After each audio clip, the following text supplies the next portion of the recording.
আসসালামু আলাইকুম ভিউয়ার্স, সবাই কেমন আছেন? আশা করি সবাই ভালো আছেন।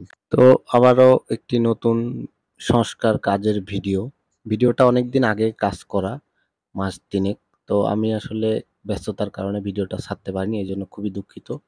তো রোজ গার্ডেন এটার সম্পর্ক ইতিহাস সবাই অবগত আছেন।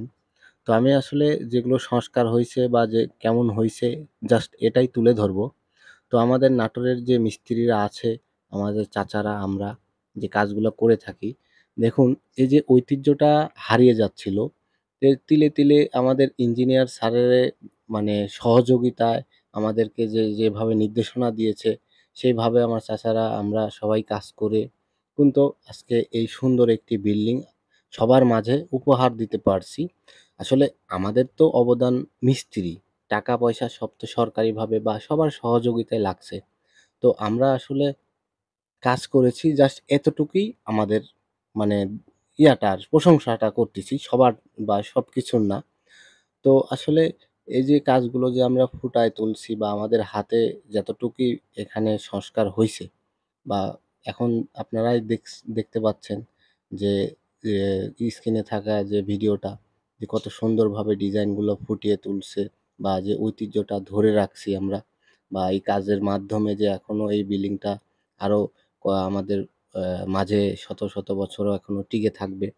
তো এই যে ডিজাইনগুলো যে রং করার পরে যে জিনিসগুলো যে এই যে ভাস্কর্যগুলো যে এখনো আমাদের মাঝে আছে, তো এটাই তো সবচেয়ে বড় কিছু। যে এটার যে সংস্কারের উদ্যোগ নিয়েছিল সরকার। তো এজন্য সব মিলায় যে এই যে বিল্ডিংটা যে কাজ হইছে বা এখন যে পুরোপুরি আসার উপযোগ্য হইছে, এটা আপনারা এসে না দেখলে বুঝতে পারবেন না এর ভিতরে বাহিরে কত সুন্দর হইছে।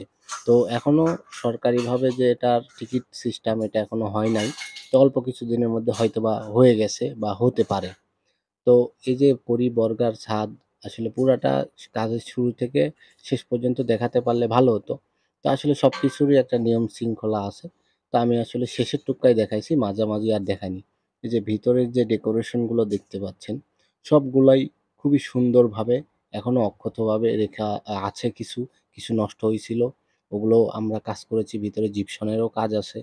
যে ঝাড়বাতিগুলো এগুলো কিছু লাইটিং নষ্ট হয়ে গেছিল। এগুলো আবার চেঞ্জ করে সব মিলা এখন একটি পরিপাটি একটি বিল্ডিং। তো আপনারা ঢাকার আশপাশে যারাই আছেন দেখে যাবেন এই ঐতিহ্যটা ধরে রাখা। আসলে এই কাজগুলো যে আমরা করে থাকি বা এটার একটা মানে আমাদের নাটোরের একটা গর্ব যে নাটোরের মিস্ত্রির হাতের মাধ্যমে যে বিল্ডিংটা ফুটিয়ে উঠছে। তো এটাই আসলে আমাদের সবচেয়ে পাওয়া গর্বের বিষয়। তো সবাই ভালো থাকবেন। আবার একটি অন্য নতুন ভিডিওতে কথা হবে। ভালো থাকবেন।